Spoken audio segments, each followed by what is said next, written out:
to share with you all. And so I want to go ahead and I want to do that. So for you guys that don't know me, my name is Shanae Artis, and I am an author, a published author. I am a beauty coach, and I'm also a speaker.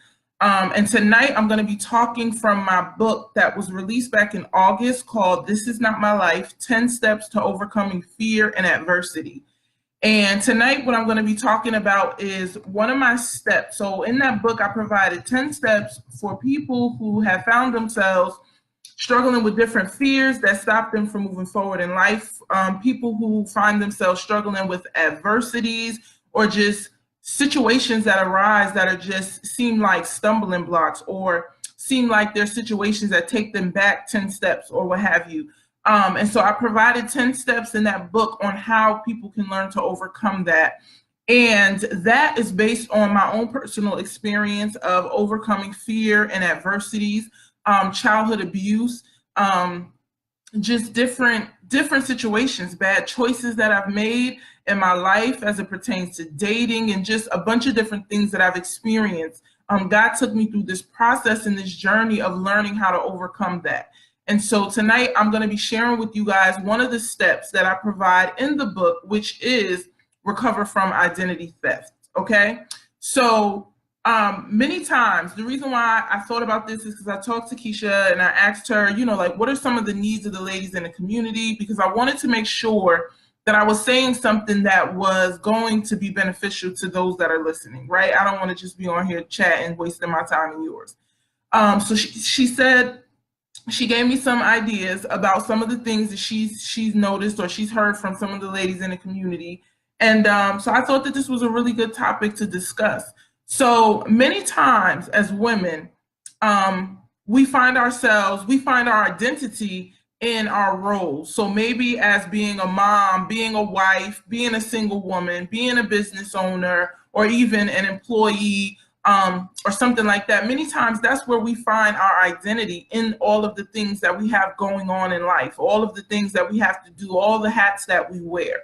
And sometimes we even find our identity in the traumatic experiences that we've had in life, or the hurtful experiences that we've had, maybe divorce or separation, or, someone that decided they didn't want to be in a relationship with you anymore, or, bad relationships with parents or things like that. We tend to take on our identity from those different experiences, from what we hear people saying about us.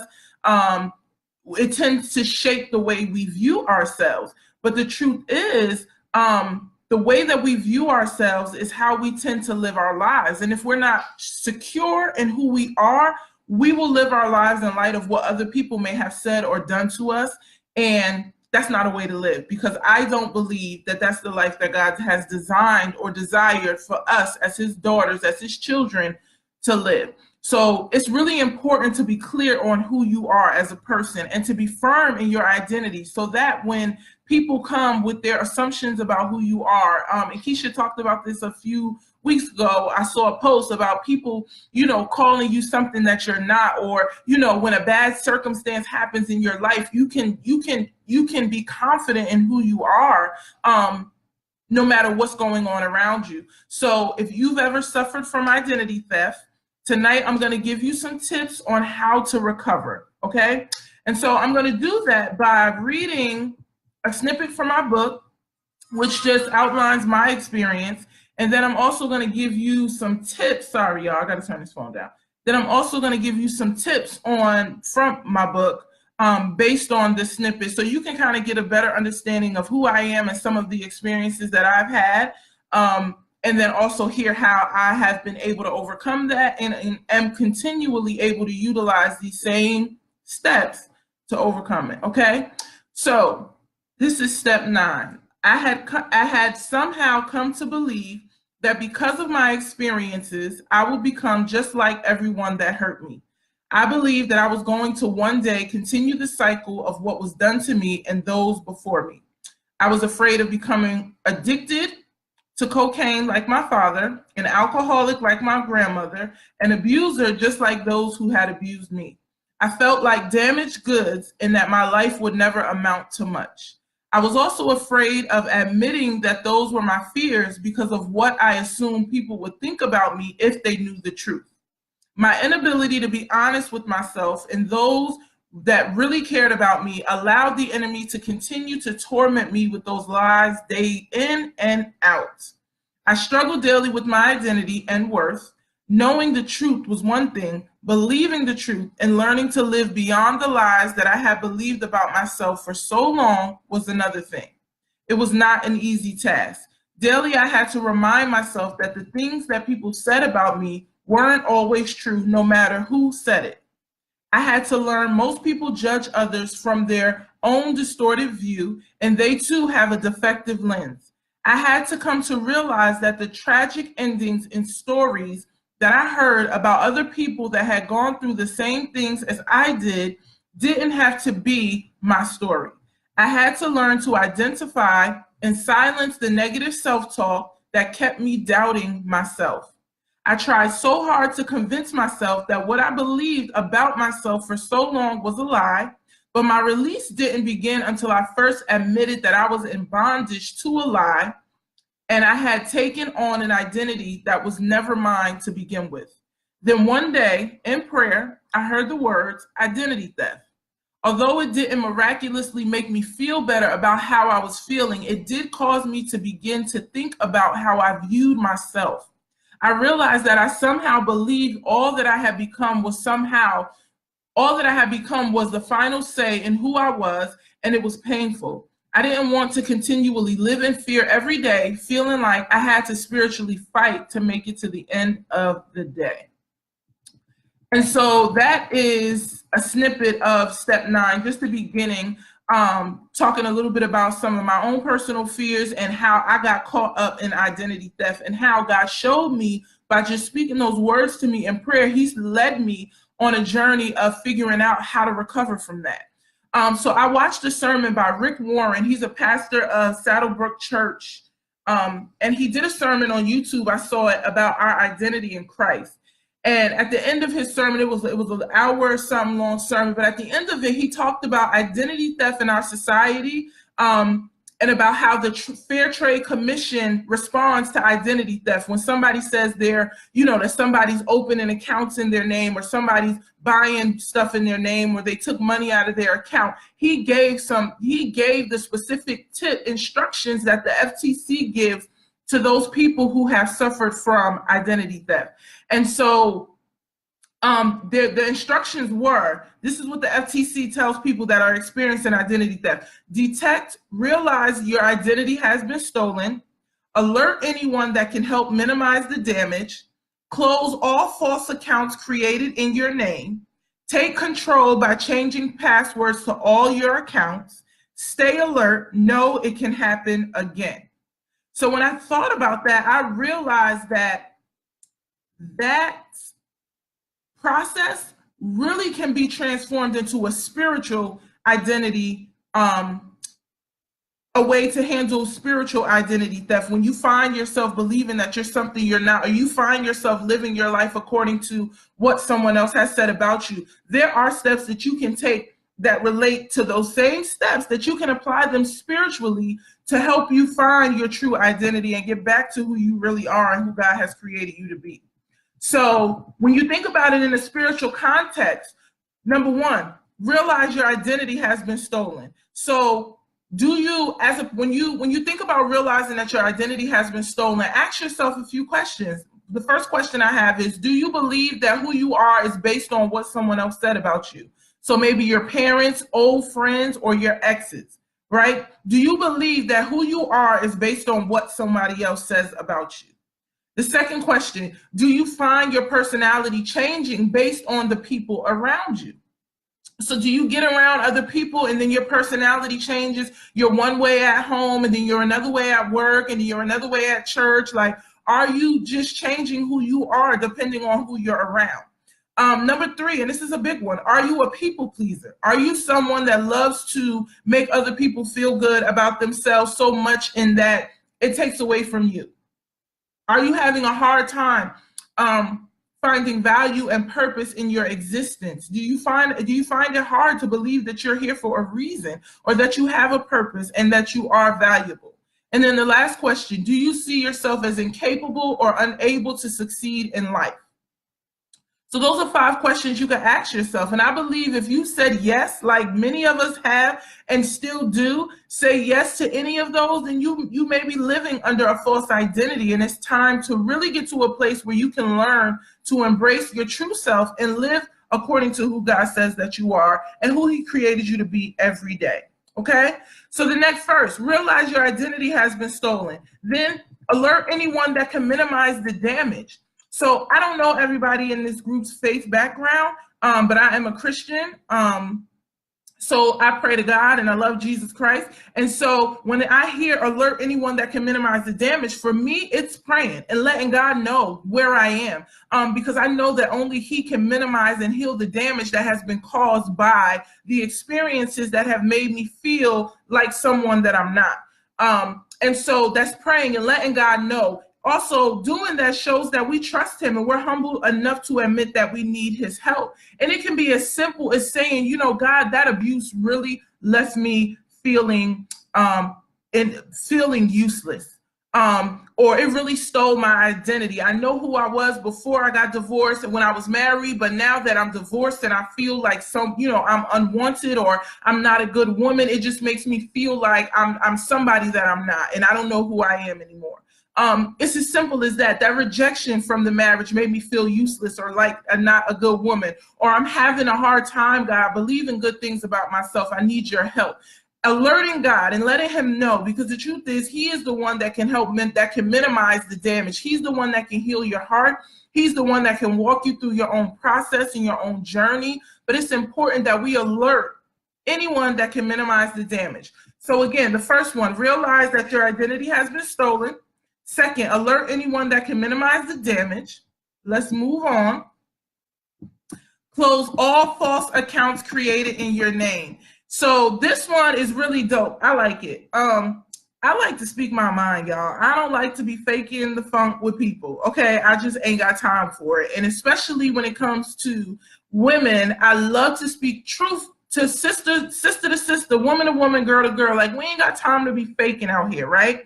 So when it talks about closing all accounts created in your name, shut down all areas of acting, phoniness, and hypocrisy. Because we do really good putting on the front. Like, we front that everything is so great in our lives. We're so happy in our relationships. We're such a great mama. We feel like we're such this great person, but on the inside, we don't really feel like that.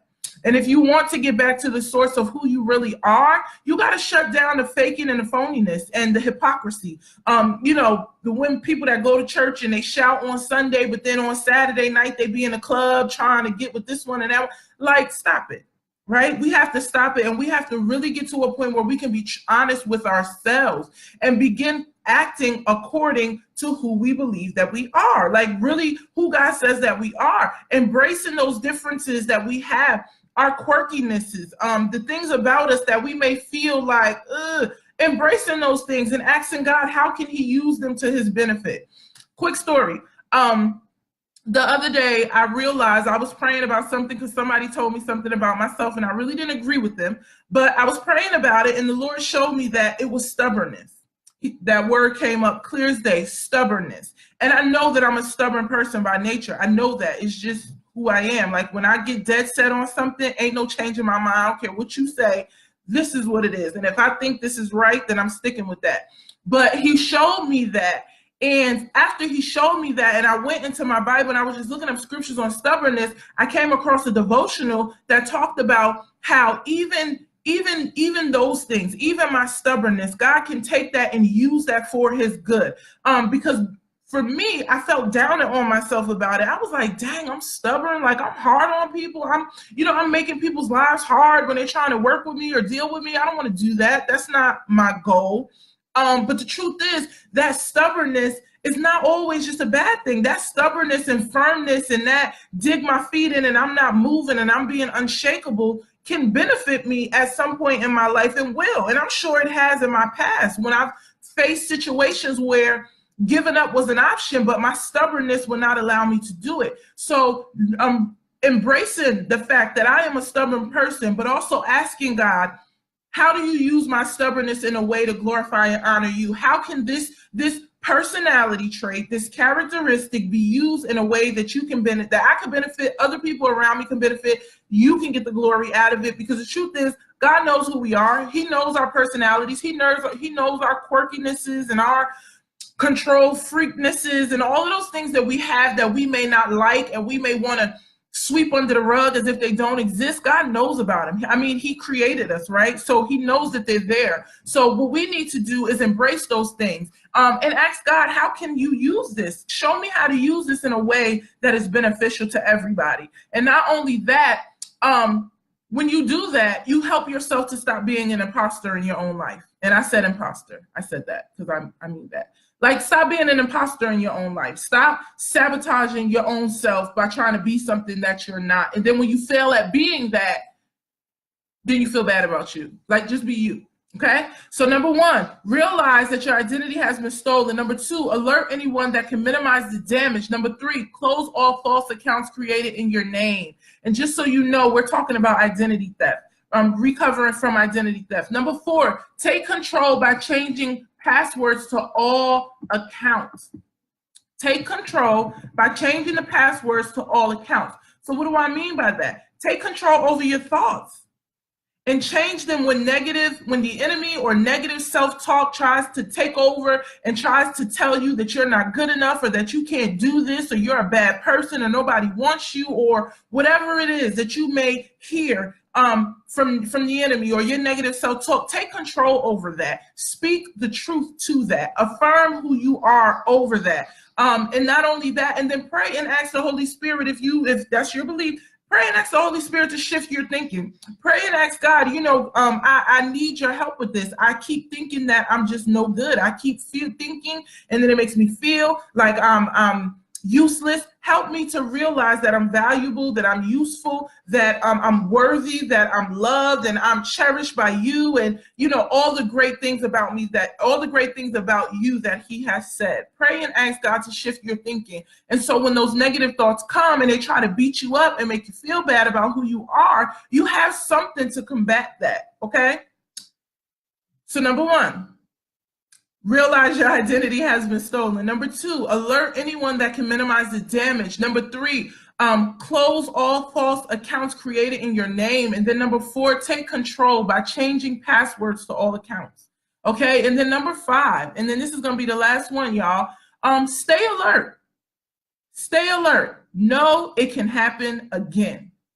So a lot of times in life, when we deal with situations and we get past them, we feel like that's it, it's over. It'll never, I've gotten past this thing. I may never experience it again. This is so great, blah, blah, blah. But then when it shows up again, we wonder, what's wrong with me?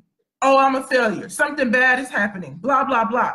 But the truth is, the enemy's always busy. He's always going to try to find a way to come back. And so even when you overcome that battle on one level, don't be alarmed when it happens again, or it comes back in another way or something like that. So always be alert, stay alert. He will always come back. Know who you are, be firm in who you are, continually affirm who you are and who God says you are, and know what his word says so that you can use it to successfully combat the negative self-talk. 1 second, my daughter's banging. My joy, please, thank you.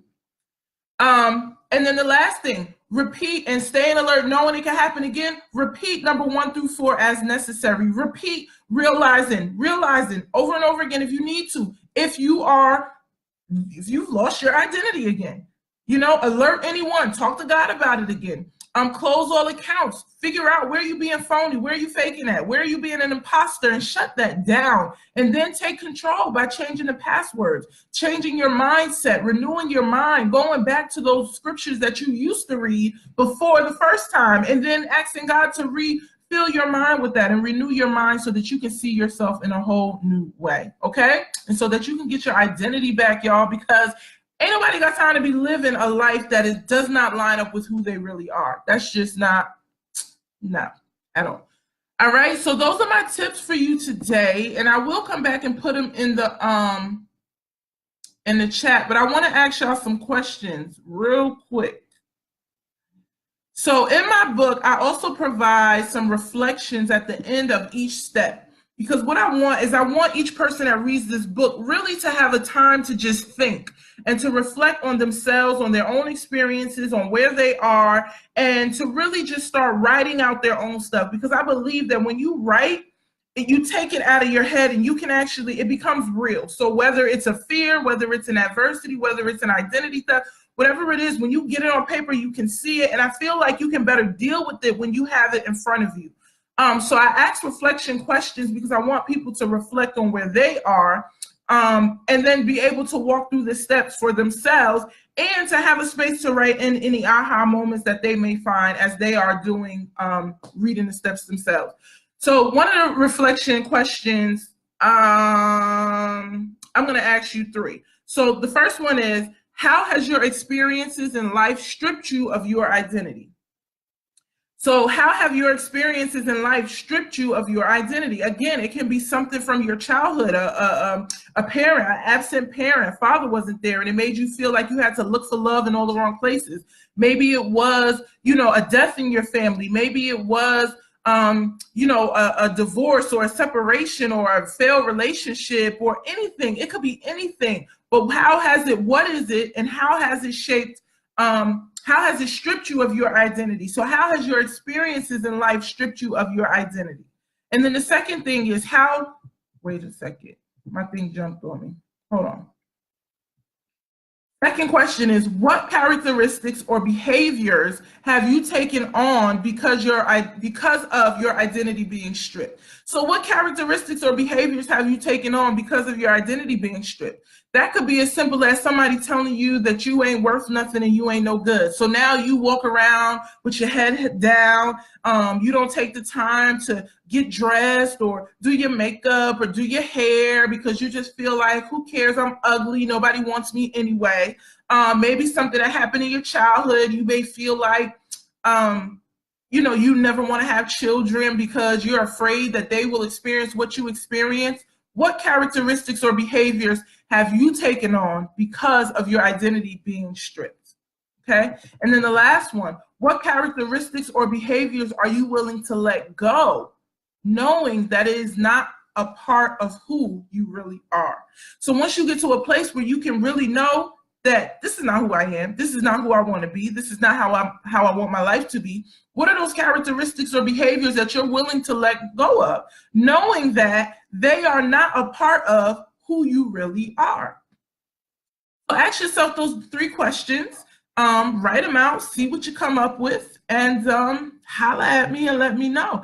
I cannot see comments. I don't know what's going on with this live, but what I do know is I'm grateful to be here. Thank you, Keisha, for this opportunity to share my book information with you all, to share the steps that I have. This is the book cover. Let me take this off because this don't make the book look good, y'all.